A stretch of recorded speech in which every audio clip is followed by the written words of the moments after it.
I don't mind him winning the belt because, well, one, the belt's been watered down so much. Okay. Like, I mean, if Edge can be champion, Jericho can be champion. If Edge can be champion, and you know what? Let's spend a few minutes on Edge. On Edge. Let's spend a few minutes on Edge. Let's just break down Edge and see where he should have been, and let's take him out of Hall of Fame immediately. Before we can talk about Okay. Scott, let's take him out. Okay. Because he don't deserve I it. will say this. Him going into the Hall of Fame when he did was way too premature. But they were just capitalizing on the fact that his name was hot at the time. And, It should have never been hot. and it was, well, because it was like a sudden retirement that, like, you know, so like, hey, what do we do with this? Okay, let's put him in the Hall of Fame right now. When Edge first showed up, I was not impressed with him. I was just like, who's this skinny guy? Like, Yeah. if he can be a wrestler, I can be a wrestler. right? It was like, if he can do it, I can do it. And he was just like, there was no appeal for me. Then it was like some alleged feud with him and Gangrel, which didn't really get much TV time. And then it was like, oh, he has this alleged brother who's working for Gangrel. But then the second that they became the Brood, it was like, oh, okay, I'm gonna pay attention now. Because then Edge was Because they had like, that cool ass intro. it had a cool ass intro. And and that then, music? and then Edge was kind of just the interesting one in the background being all creepy. So I was like, oh, okay, I could kind of vibe with this. And then Edge and Christian break off, and then their faces again. See, like, it was that weird time for me because it was like, I couldn't just get on with, like, faces just because it was Just because they were faces, yeah. And so it was like, giving them a little bit of an edge or making them heels or mysterious. So then, okay, when the Brood was with The Undertaker as part of the whole Ministry of Darkness, Ministry thing. that was cool. But that was very short-lived. Yeah, that was. But okay, Edge and Christian eventually going back face. Hardy's finally getting their comeuppance or getting their due because they jobbed for years and years and years. Were they being tag team champions? No. The Not dude tag team almost killed champions? himself. I'm talking about tag team champions. He I'm not almost talking killed about himself. World champion Jeff He got Hardy. his foot caught on a I'm not talking about Jeff Hardy like disgracing the ring with CM Punk. Michael P. Hayes and Matt Hardy should have been champions. Okay. Jeff should have been in a wheelchair. I'm not saying they should have beat the Acolytes. Nobody should have been there. Should have been Acolytes and Dudley just beating the shit out of each other until like They it was a last man standing match. Dudley's and Acolytes. Right? But okay, at that time tag teams were hot. You still had this the New Age Outlaws kind of holding everybody down. Mm-hmm. You had Too Cool. Banging it. I was listening to that song the other day. lame. Turn it up! They were the originators of Turn It Up. They were. Scotty Too Hottie. Now Scotty Too Hottie, I did. Okay. So you had all these tag teams. Edge and Christian were one of them. Yeah. I didn't mind them or the Hardys winning the tag titles. So I did. So you had this tournament of tag teams, with them and the Hardys, and it was like Terry Invitational Tournament. Okay, blah blah blah blah. Mm-hmm. I thought it was great for them, and I figured Edge and Christian were gonna win because they had more, juice with fans or whatever. Fans, yeah. But made sense in a Wrestling WWF thing for them to have the Hardys win the tournament because they needed the push. They needed They Terry. desperately needed something. Neither one of them could talk. I remember when they won the tournament, it was like, oh, Terry, this is gonna be great. Terry. Yeah, I got the $1,000 or whatever it was. It was like, ooh, this is rough. It's gonna be a long. Rein him in, It's Terry. gonna be a long championship reign. But Edge and Christian were more like you can just let them Be themselves. be themselves and it'll be all right. I love the 5-second pose stuff. All right, now And so fine, as- I'll give you that. And so as they evolved,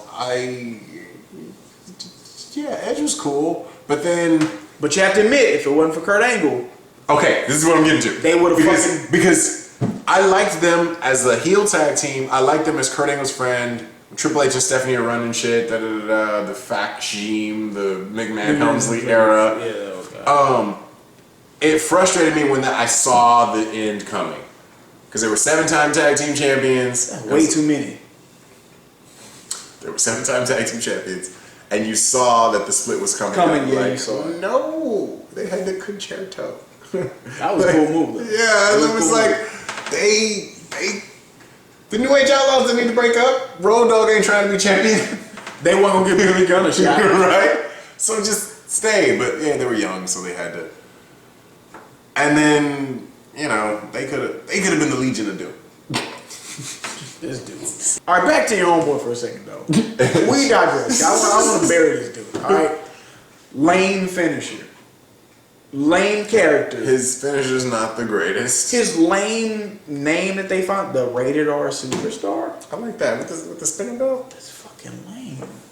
His Rated R moment was trying to fuck Lead on TV. He had done nothing to this point to earn a Rated R or X or fucking a rated PG-13. You know what I'm saying? He didn't deserve that. They just forced something. He, like I say, he had a piss poor move. His big moment was fighting Mick Foley, just like Triple H. That ain't no fucking ain't no career defining. My Edge is a tag team wrestler.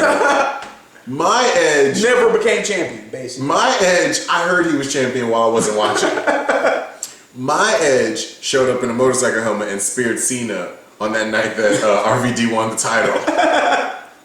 Like, that's my Edge speared Jeff Hardy off the ladder. That's it. Your Edge ends there. That's it. Your Edge didn't take. I think those are some Hall of Fame moments.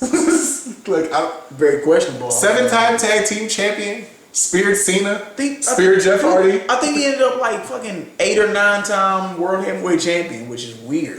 That guy should have never got to that. He should have never made it that far. He was the only person at that time to beat John Cena clean. Randy Orton could beat John Cena clean, but Edge could. So for you, Edge is not in the Hall of Fame, or he is? Edge and Christian, the tag team, if they continue. So tag team Hall of Fame, but if singles to where you were just going, hey, he can only get in. Okay, like, I know, like, because part of me wants to go back to being, like, fanboy of, like, at the time who I'm rooting for. But realistically, in all-encompassing what tag teams should be as far as, like, a gimmick and what they do in the ring, Edge and Christian are probably in my top 5 tag teams. So they get in as the Bushwhackers got in. He doesn't get in by himself. The Bushwhackers got in as a team. So you. What do they do individually? I'm just saying.